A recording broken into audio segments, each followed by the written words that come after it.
The great chamber of the Galactic Council stretched across 3 kilometers of polished black stone.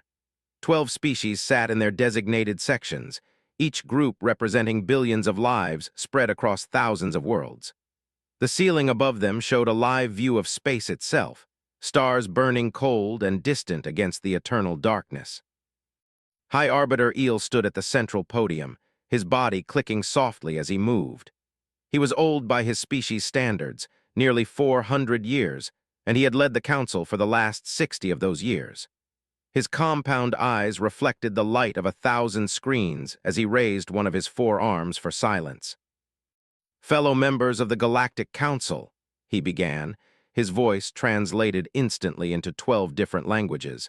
"We gather today to discuss a matter of great importance. A matter that concerns the future safety of every civilized world in this galaxy." The chamber fell silent. Even they who normally whispered among themselves during sessions stopped their constant murmuring. Eel gestured toward the holographic display that floated above the chamber's center. A small blue planet appeared, rotating slowly in the artificial light. It was an unremarkable world by galactic standards, positioned in an unremarkable solar system at the edge of the Orion Arm. Most species would have ignored it entirely. But this world was different. "Earth," Eel announced, "home world of the species known as humans, discovered by our observation teams approximately 200 years ago during their early industrial period. At that time, they were assessed as a standard developing species with no unusual characteristics." He paused, letting the weight of his next words build. "That assessment was wrong." Ambassador Eth of the consortium leaned forward in her seat. Her silver skin caught the chamber lights, creating patterns that shifted with her mood. Among her people, she was considered young at only 150 years, but she had proven herself a capable diplomat. "High Arbiter, perhaps you could explain what you mean by wrong. They have had limited contact with humans, but our interactions have been largely positive." "Positive for now," Eel replied. "But consider the facts, Ambassador. 200 years ago, humans were burning wood and coal for energy. They traveled by animal and primitive wheeled vehicles. They had no understanding of genetics, quantum physics, or faster-than-light travel." He pressed a control, and the holographic display changed. It now showed a timeline of human technological development, with comparison lines for other species. "In 200 years, they have developed nuclear power, digital computing, genetic engineering, and primitive space travel. They have sent probes to every planet in their system. They have begun establishing permanent settlements beyond their home world. And most concerning of all, they are on the verge of discovering faster-than-light travel." The chamber erupted in murmurs. 200 years was nothing by galactic standards. Most species took thousands of years to advance from industrial technology to space travel. They themselves had taken nearly 4,000 years. They had taken 6,000. "This is unprecedented," said Commander of the Military Alliance. He was a large being, covered in thick scales that ranged from dark green to black. His people were warriors, and they had maintained the Council's military forces for over 10,000 years. "No species has ever advanced this quickly. It violates every model we have for technological development." "Precisely," Eel agreed, "and that is why we must act now while we still can." Ambassador Eth raised her hand again. "High Arbiter, I must object to the direction of this discussion. The humans have done nothing aggressive. They do not even know we exist. To speak of acting against them implies punishment for crimes they have not committed." "Not yet," growled. "But they will. Look at their history, Ambassador. These creatures have been waging war against each other since they first learned to pick up rocks. They have developed weapons capable of destroying their entire civilization multiple times over. They divide themselves by the color of their skin, by the gods they worship, by imaginary lines drawn on maps. They are violent, irrational, and dangerous." "Many species have violent histories," Eth countered. "They themselves were not always peaceful." Scales flushed darker, a sign of anger among his people. "The learned peace over thousands of years of development. We had time to grow, to mature, to understand the consequences of our nature. The humans do not have that time. At their current rate of advancement, they will achieve faster-than-light travel within 50 years. Within 100 years after that, they will have spread to dozens of worlds. Within 500 years, they could rival the oldest civilizations in this chamber. And that is unacceptable? Eth asked quietly. Yes, Eel answered for him. It is unacceptable. The balance of power in this galaxy has remained stable for over 50,000 years. 12 species, each with their own territories, their own resources, their own place in the order of things. The humans threaten that balance. They are too fast, too aggressive, too unpredictable. He looked around the chamber, meeting the eyes of each delegation in turn. We have seen what happens when a young species grows too quickly. The believed they could challenge the established order. They were destroyed. The thought they could carve out their own empire. They were destroyed. We do not enjoy destroying species, but we do what we must to maintain peace and stability. What exactly are you proposing? Asked Delegate of the collective. They were a hive-minded species, millions of individual bodies sharing a single consciousness.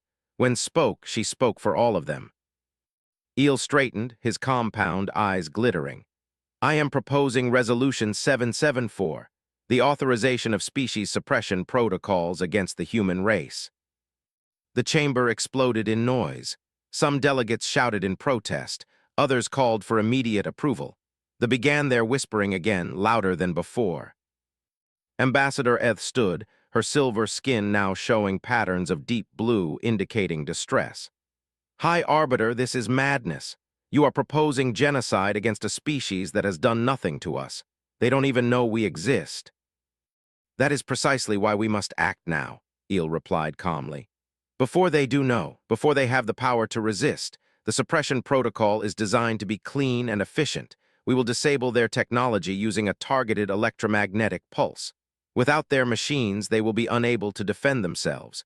We can then proceed with selective population reduction, bringing their numbers down to a manageable level, a few million at most. They will be allowed to survive, but they will never again pose a threat to galactic civilization. You speak of murdering billions of people as if it were nothing more than trimming a garden, Eth said, her voice cold with fury. I speak of protecting trillions, Eel responded. The lives of every being in this galaxy. Do you think the humans will be merciful when they achieve power? Do you think they will respect our borders, our treaties, our ways of life? They cannot even respect each other. They will come for us eventually, Ambassador, all of us. And when they do, they will not hesitate to do to us what I am proposing we do to them. He raised his hand again. I call for a vote, Resolution 774, all in favor. One by one, the delegations voted. They voted yes immediately. The followed, then the collective, then 7 others. Only the voted no. The resolution passes, Eel announced. 11-1, Commander, you may proceed with the suppression protocol. Smiled, showing rows of sharp teeth. With pleasure, High Arbiter. Our fleet is already in position. We can begin the operation within 6 hours. Ambassador Eth sank back into her seat, her silver skin now pale with despair. She had failed. Billions of innocent beings were about to die, and there was nothing she could do to stop it. Or so she believed. What none of them knew, what none of them could have suspected, was that every word spoken in that chamber had been heard by human ears. The Council's communication systems, which they believed to be perfectly secure, had been compromised 3 years ago by a species they considered too primitive to pose any threat. The humans had been listening, and they had been preparing. Far across the galaxy, in an underground facility buried beneath the mountains of Colorado, Lieutenant Commander stood at the center of a room filled with screens and consoles. She was 34 years old, with short brown hair and the kind of face that people trusted without quite knowing why. She had been selected for this assignment precisely because of that quality, along with her exceptional skills in strategic planning and her ability to remain calm in crisis situations. Right now, that ability was being tested to its limits. The vote just passed, reported technical specialist Danny from his station nearby. He was younger than only 26, but he was one of the best code breakers and signals analysts on the planet. He had been the one who first discovered the alien transmissions 3 years ago. 11-1, only the voted against. How long until they execute? asked, her voice steady despite the ice forming in her stomach. Based on their standard procedures, probably 6 hours, maybe less if they're eager. Nodded slowly. 6 hours. 6 hours to save as many people as possible from an enemy they had never seen, using technology they had kept hidden from the entire world. She turned to face the room. 30 people worked here, the core team of Earth Defense Command. None of them had families anymore, not in the traditional sense. When they accepted this assignment, they had said goodbye to everyone they loved. They had become ghosts, officially dead, erased from every database and record. They existed for one purpose only, to ensure that humanity survived what was coming. Initiate Protocol Exodus, ordered. Contact Admiral, tell him it's time. The room burst into motion. Fingers flew across keyboards. Voices spoke rapidly into secure channels. Screens flickered with data that would have seemed like science fiction to most people on Earth. Because that was the secret, the great secret that and her team had been keeping for 3 years. The aliens were right to be afraid of humanity. They were right that humans advanced faster than any other species. What they didn't realize was just how much faster. The electromagnetic pulse that the Council planned to use would have been devastating 5 years ago. It would have knocked out every electronic device on the planet, sending civilization back to the pre-industrial age. But 5 years ago, a small team of human scientists had discovered something remarkable in the signals they were intercepting from space. The aliens used a form of energy that humans had only theorized about. It was clean, powerful, and completely immune to electromagnetic interference. Working in secret, funded by governments who understood the stakes, those scientists had reverse-engineered that technology. They had built ships that could travel faster than light. They had developed shields that could withstand nuclear weapons. They had created teleportation devices that could move people across thousands of kilometers in an instant. And they had done it all in 3 years. Because that was what humans did. They adapted, they improvised, they overcame. In orbit around Neptune, far from the prying eyes of alien observers, Admiral Christopher stood on the bridge of the carrier constellation. He was 62 years old, a veteran of 3 wars, and he had spent the last 2 years preparing for this moment. The constellation was officially listed as a deep space research vessel in the few classified documents that mentioned it at all. In reality, it was the flagship of humanity's hidden fleet, 47 warships, each equipped with technology that the Galactic Council believed impossible. Looked at the message on his screen, then at the officers around him. They were the best humanity had to offer, selected from every nation on Earth based on skill alone. There were no politics here, no national rivalries, no old grudges. There was only the mission. All ships, he spoke into the fleet-wide channel. This is Admiral. We have received confirmation from Earth Defense Command. The Council has voted to execute suppression protocols against our species. We have approximately 6 hours before they begin. Initiate evacuation procedures immediately. Captain Lisa Martinez of the destroyer Resolute was the first to respond. She was 41, a former fighter pilot who had transitioned to command after losing her left leg in a training accident. The prosthetic she wore now was more capable than the original had ever been. Admiral, how many people are we evacuating? We can't fit 8 billion on these ships. We're not evacuating everyone, Captain, replied, and his voice carried the weight of 1,000 sleepless nights. We can't.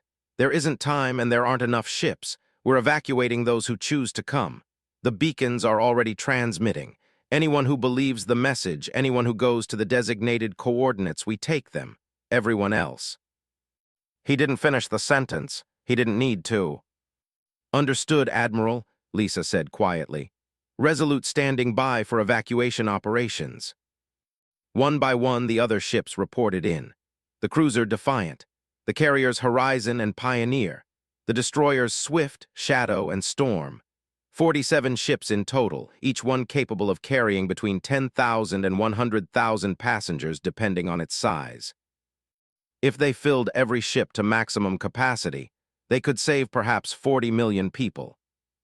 Out of 8 billion. It wasn't enough, it would never be enough, but it was all they had. On Earth, the message appeared at exactly 1400 hours Greenwich Mean Time. It appeared on every television screen, every computer monitor, every phone, every digital billboard, every device capable of displaying text.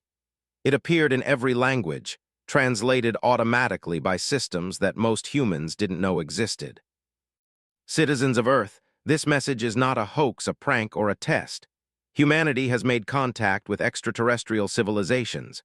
Those civilizations have voted to execute a suppression protocol against our species. This means they intend to kill most of us and enslave the rest.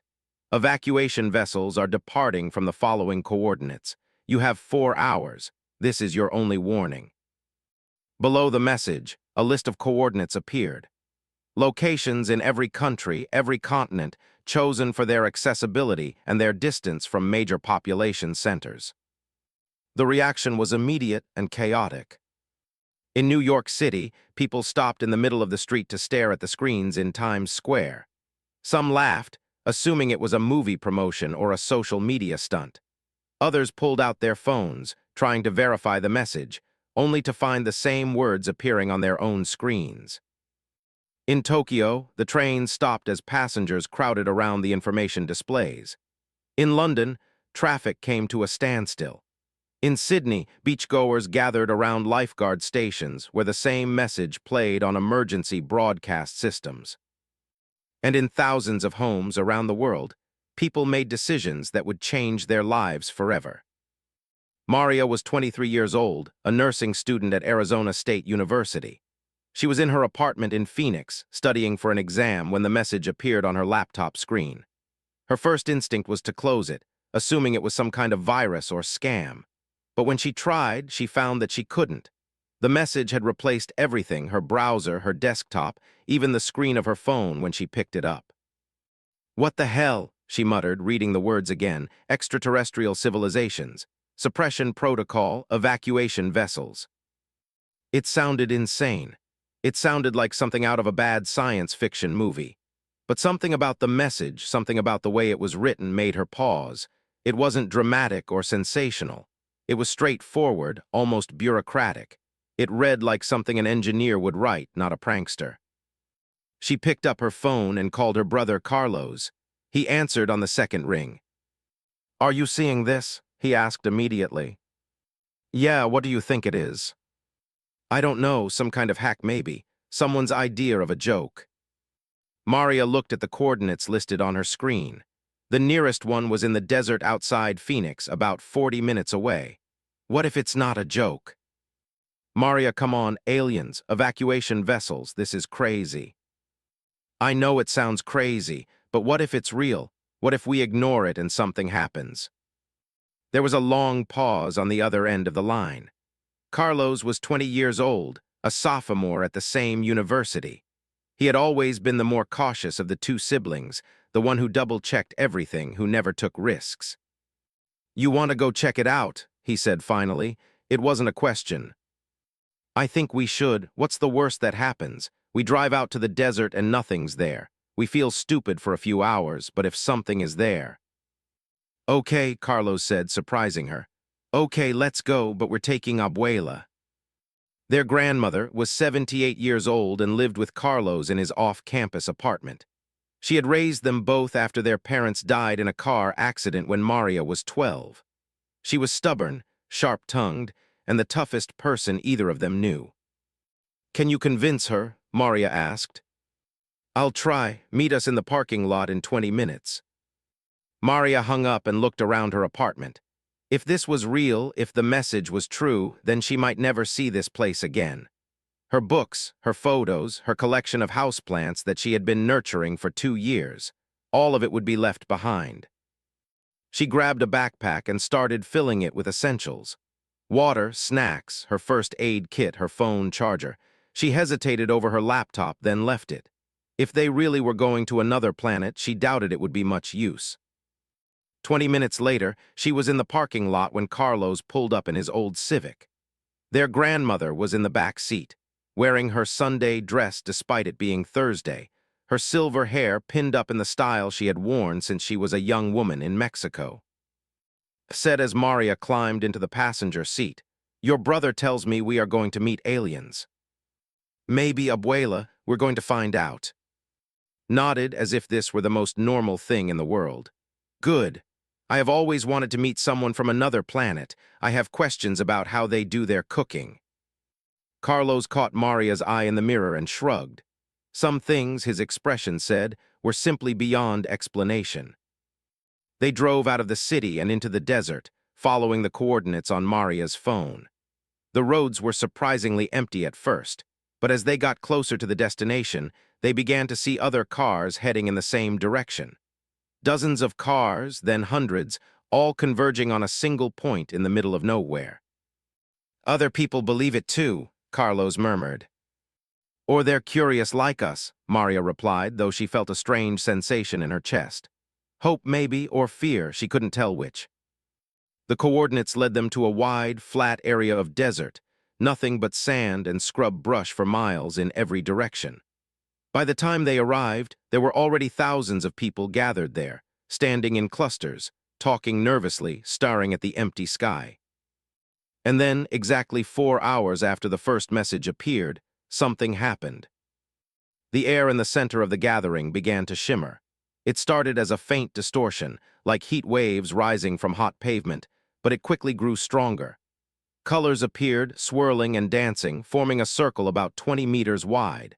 The crowd gasped and stepped back, fear and wonder mixing on their faces. And then, in the center of that circle, a portal opened. It was beautiful in a terrible way, a window to somewhere else, showing a vast metal chamber on the other side. Through it, they could see people, humans like themselves, wearing uniforms and moving with purpose. One of them stepped forward, a woman with gray-streaked hair and kind eyes.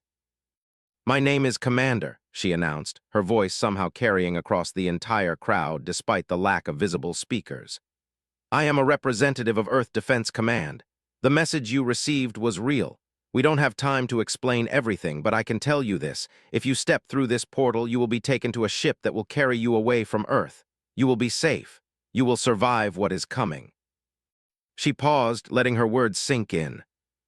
"If you choose to stay, I cannot tell you what will happen. The aliens who voted against us are powerful, and they are coming. We will do everything we can to protect those who remain, but I won't lie to you. Many will die. Most, probably." A man near the front of the crowd shouted, "Why should we believe you? This could be a trick." Commander nodded as if she had expected the question. "You're right, it could be. I can't prove anything to you in the time we have.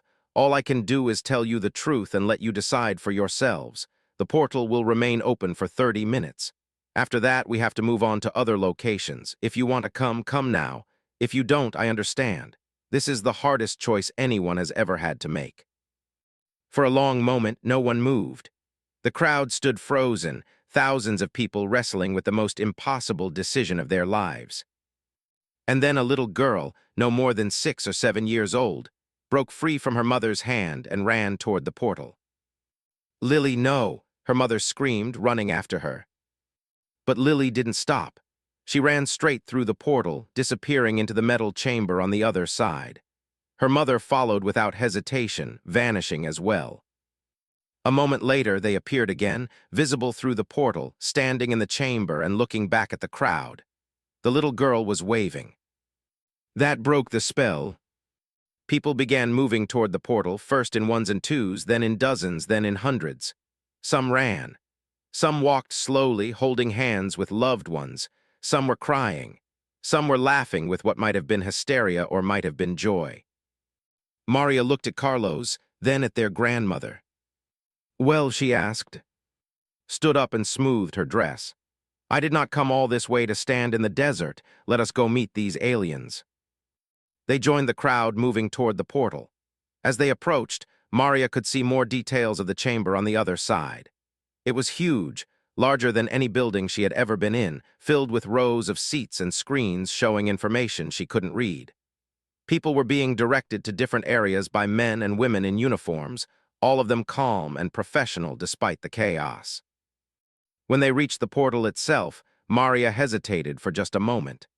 The shimmering surface seemed almost alive, pulsing with energy she could feel on her skin. "It's okay," said one of the uniformed figures nearby. "It doesn't hurt, just step through." Maria took a deep breath, grabbed her grandmother's hand, and stepped forward. There was a moment of disorientation, a feeling like falling and flying at the same time, and then she was through. The metal floor was solid under her feet. The air smelled clean, filtered, with a hint of something she couldn't identify. Around her, people were streaming through the portal, filling the massive chamber with sounds of amazement and fear. A young man in a uniform approached them. His name tag read Specialist Park. "Welcome aboard the transport vessel Hope," he said, his voice calm and reassuring. "Please follow the blue lights to the seating area. We'll be departing in approximately 2 hours." "Departing to where?" Carlos asked. Specialist Park hesitated, then seemed to make a decision. "I'm not supposed to say too much, but you deserve to know. We're going to a rendezvous point near Neptune. From there, we'll be joining the rest of the fleet and leaving the solar system." "Leaving the solar system?" Maria repeated. The words didn't seem real. "I know it's a lot to take in. There will be briefings once we're. For now, just find a seat and try to stay calm. You're safe here, I promise." He moved on to help other new arrivals, leaving Maria and her family standing in the middle of humanity's greatest secret. Looked around the vast chamber, at the technology that shouldn't exist, at the thousands of people who had made the same impossible choice they had. She said quietly, "I think we are going to need a bigger address book." Despite everything, Maria laughed. Across the world, similar scenes were playing out at hundreds of locations. Portals opened in deserts and fields, in city parks and rural farmland. People made their choices, some stepping through into the unknown, others turning away to take their chances on the world they knew. Not everyone who wanted to leave could make it in time. Traffic jams, closed roads, and simple distance kept millions from reaching the evacuation points. Some arrived just as the portals closed, falling to their knees in despair as their last hope vanished. And some chose to stay, even knowing what was coming. They had reasons, all of them: sick relatives who couldn't be moved, pets they couldn't bring, a simple, stubborn refusal to leave the only home they had ever known. In the end, approximately 642 million people stepped through the portals. Out of 8 billion, it was a tiny fraction, a rounding error in the grand scheme of things. But it was also more than anyone had dared to hope for. On the bridge of the Constellation, Admiral watched the evacuation numbers climb on his display. Each digit represented thousands of lives saved, thousands of people who would survive to carry humanity forward into whatever came next. "Admiral," reported Lieutenant Cole from the sensor station, "the Council fleet is attempting to broadcast their suppression signal. Our jamming network is holding, but they're adapting faster than we expected." "How long until they break through?" "At current rates, maybe 90 minutes, maybe less."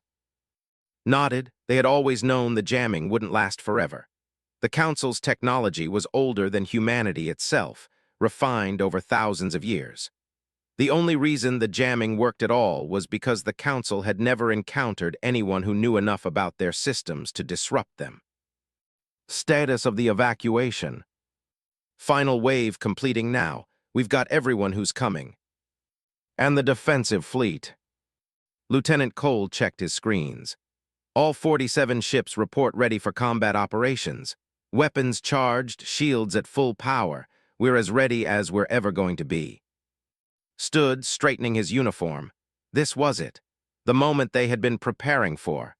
The moment when humanity would either prove itself worthy of survival or disappear into the void of history. "Open a channel to the Council fleet," he ordered. "Channel open, sir." He cleared his throat and spoke, knowing that his words would be heard by beings who had lived for centuries, who commanded technology that still seemed like magic to most humans, who had just voted to destroy his entire species. "Attention, Galactic Council forces. This is Admiral Christopher of the United Earth Defense Fleet. We are aware of Resolution 774. We are aware of your intentions, and we are here to tell you that we will not go quietly." On the command ship of the Council fleet, Commander stared at his display in disbelief. The human fleet had appeared from nowhere, emerging from behind planets and asteroids where no sensors had detected them. They were larger and more advanced than anything his intelligence had suggested. And now they were broadcasting directly to him, something that should have been impossible given the security of his communications.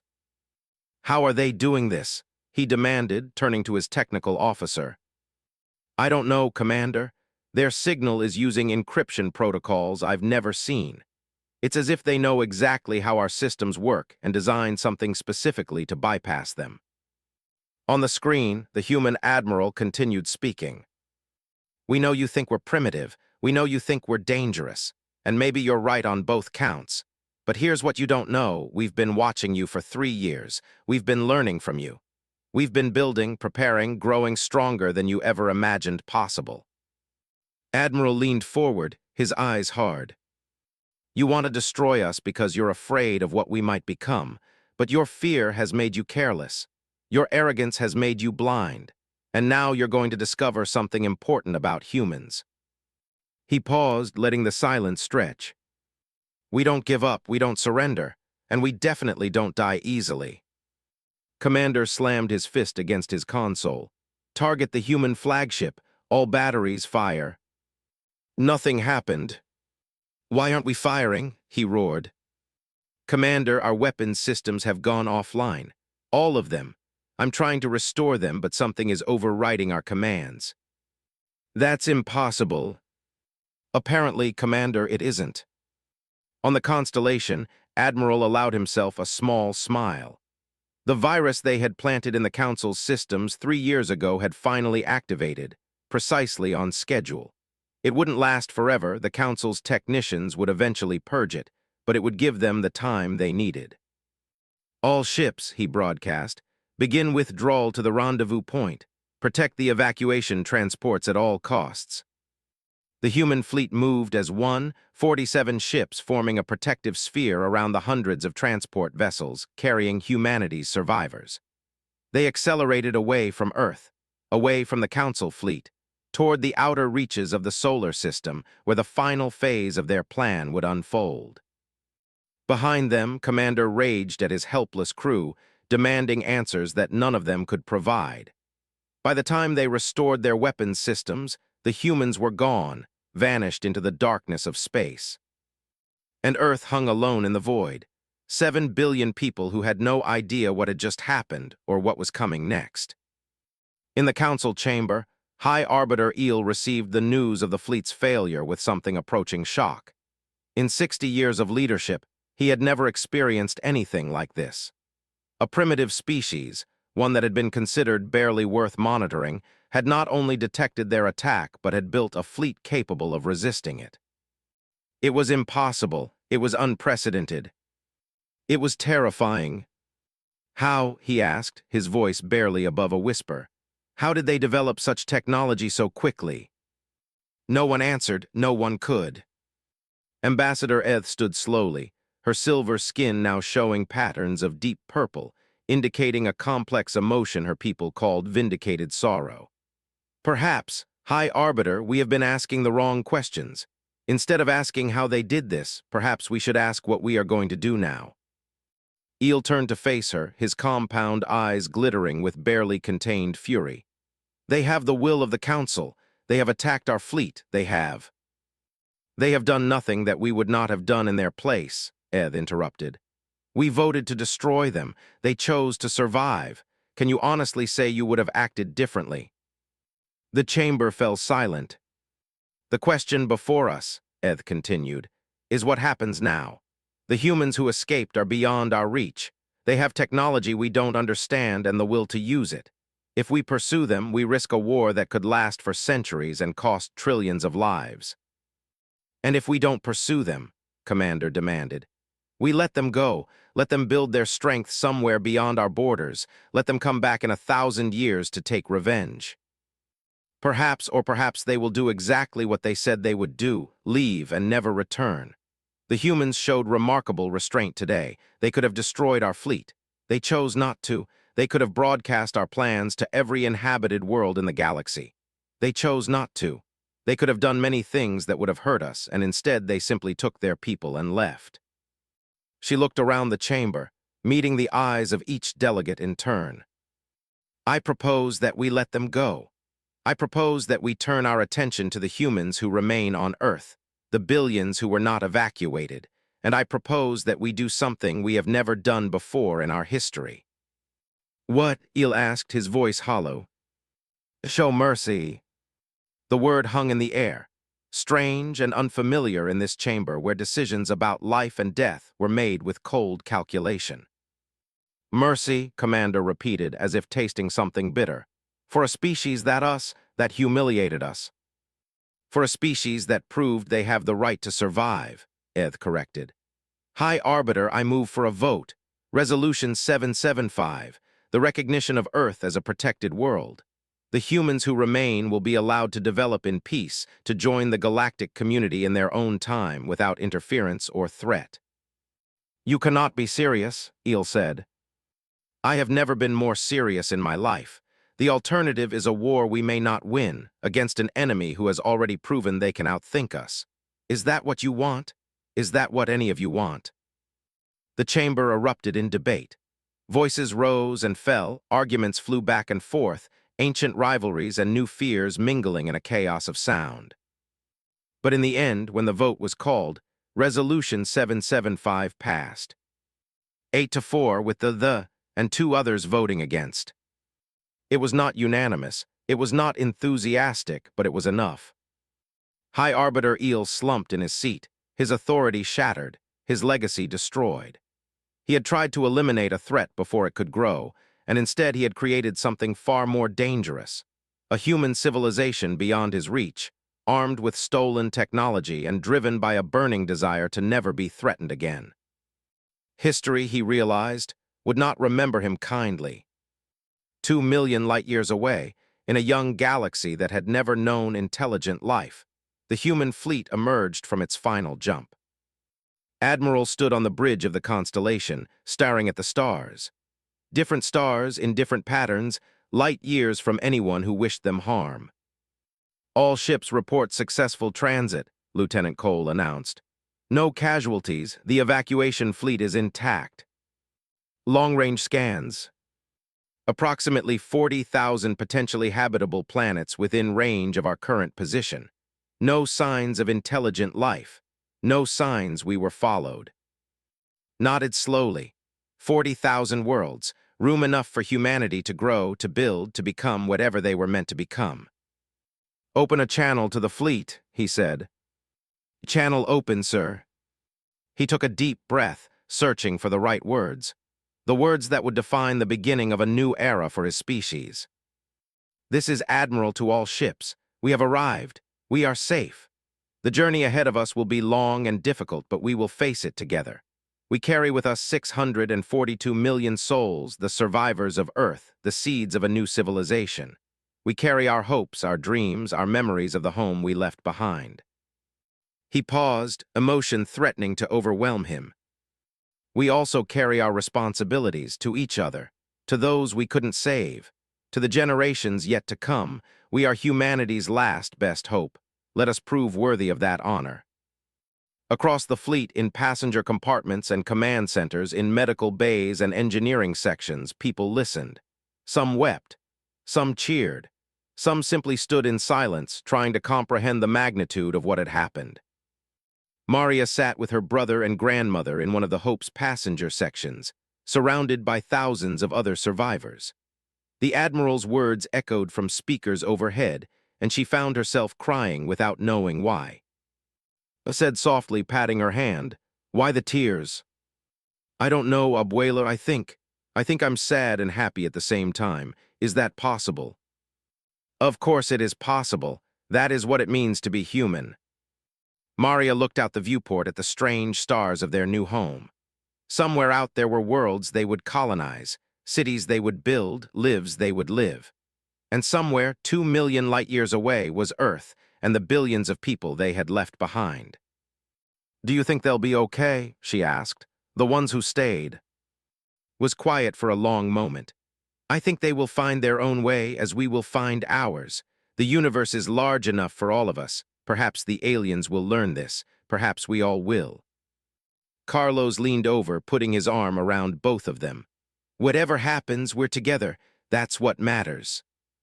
Maria nodded, leaning into her family's embrace. He was right. Whatever challenges lay ahead, whatever wonders or dangers awaited them in this new galaxy, they would face them together. That was what humans did. On Earth, the billions who remained woke to a world that was both exactly the same and completely different. The strange messages had disappeared from their screens. The portals had closed. Life went on, as it always did. But something had changed. In the weeks and months that followed, small things began to happen. An ambassador arrived at the United Nations, formally introducing Earth to the galactic community. Treaties were signed.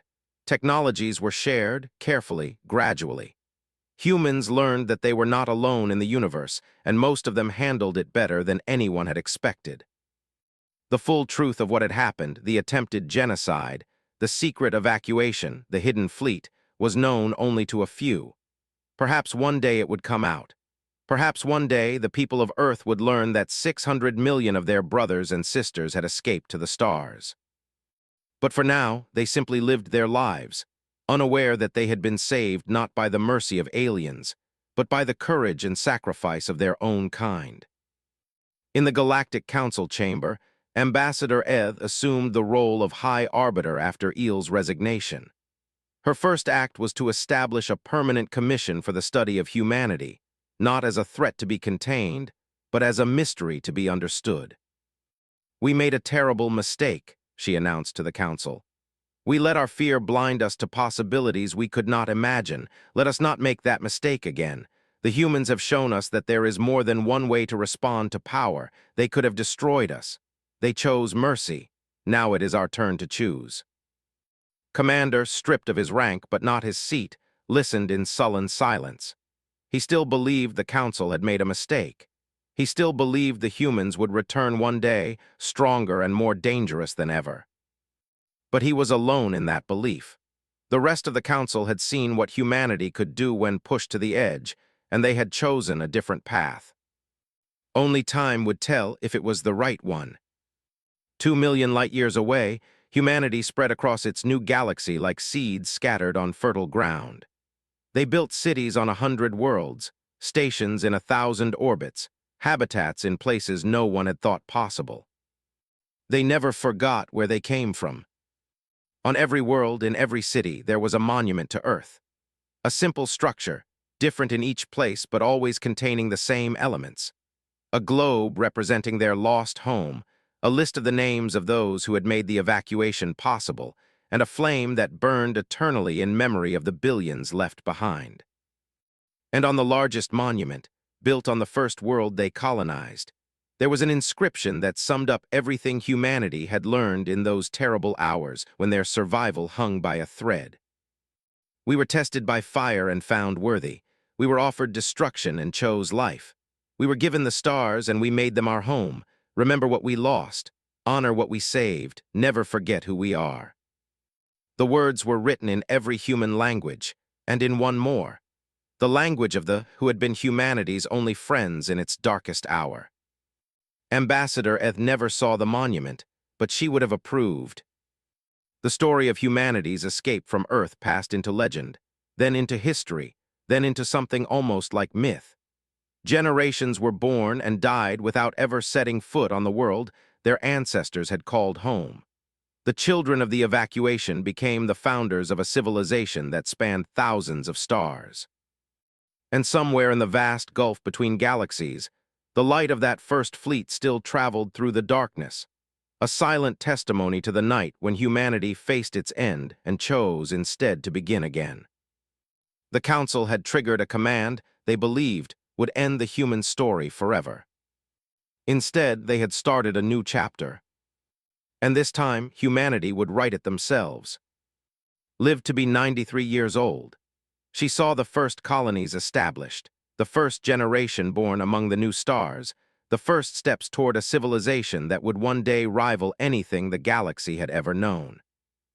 On her deathbed, surrounded by family members she had never expected to have, she was asked what she wanted to be remembered for. I helped save some people once, she said simply. I hope they made good use of the chance. They did. Admiral passed away at 88, still in uniform, still on the bridge of the Constellation. The ship was retired after his death, converted into a museum and memorial. Millions visited it every year, walking the corridors where humanity's future had been decided. Maria became a doctor, as she had always planned. She specialized in treating the psychological effects of displacement, helping the thousands of survivors who struggled to adapt to their new lives. Her grandmother lived another 15 years, long enough to see great-great-born on a world with 2 moons and a purple sky. Carlos became an engineer, helping to design the cities that would house humanity's expansion. His work was quiet, unglamorous, essential. The buildings he designed still stand today, centuries later, monuments to ordinary people doing extraordinary things. And somewhere, on a small blue world at the edge of an old galaxy, the descendants of those who stayed behind lived their own lives, never knowing how close they had come to extinction. They were different from their cousins among the new stars, slower perhaps, more cautious, shaped by a different history and different challenges. But they were still human, and that in the end was enough. The universe is vast beyond comprehension, filled with wonders and horrors in equal measure. Intelligent life is rare, precious, and fragile. Most species that reach for the stars burn out before they can grasp them. Humanity survived. Not because they were stronger than their enemies, though they were strong. Not because they were smarter, though they were clever. Not because they were ruthless, though they could be when necessary. They survived because when faced with impossible odds, they refused to accept defeat. They adapted, improvised, overcame. They turned their greatest weakness, their chaotic, unpredictable nature, into their greatest strength. The Galactic Council had feared what humanity might become. They had tried to stop it before it could happen. They failed, and the stars themselves would never be the same. This is the story of how humanity disappeared quietly from Earth while the Council triggered the wrong command. It is a story of fear and courage, of loss and hope, of endings and beginnings. But mostly, it is a story of survival. Because that is what humans do. They survive. They endure. They persist. And when someone tries to knock them down, they get back up and reach for the stars. Every single time,